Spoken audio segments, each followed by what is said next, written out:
அஸ்ஸலாமு அலைக்கும். இந்த வீடியோவில் முஹம்மது நபி ஸல்லல்லாஹு அலைஹி வஸல்லம் எவ்வாறு தொழுதார்கள்.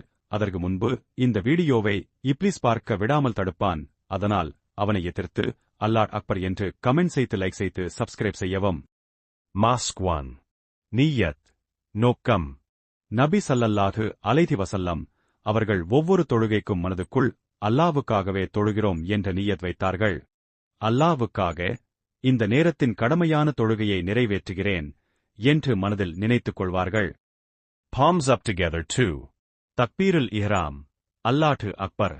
கைகளை தோள் மட்டம் வரை உயர்த்தி அல்லாஹு அக்பர் என்று கூறி தொழுகையை தொடங்குவார்கள்.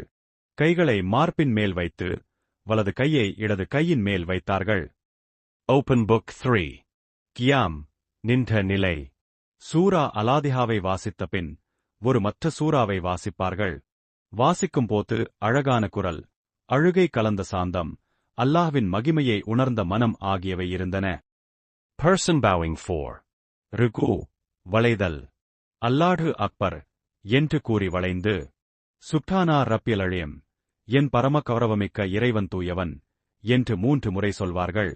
பின்னர் நேராக நின்று சமியல்லாஹு லிமன் ஹமிதா, புகழ் சொல்வோரின் புகழை அல்லாஹ் கேட்கிறான் என்று கூறி, ரப்பனா வலகல் ஹம்து, எங்கள் இறைவா உமக்கே புகழ் என்று சொல்வார்கள்.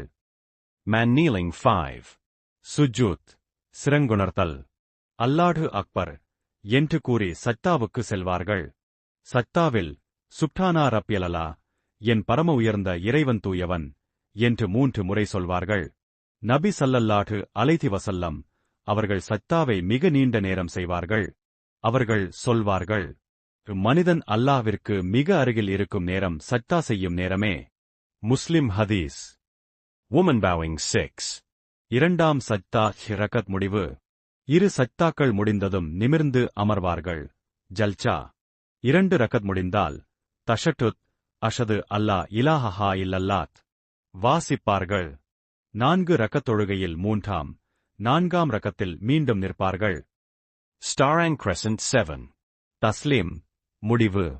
தொழுகை முடிவில் வலதுபுறம் பார்த்து அஸ்ஸலாமு அலைக்கும் வ ரஹ்மத்துல்லாஹ், பிறகு இடதுபுறம் பார்த்து அதேபோல் கூறுவார்கள்.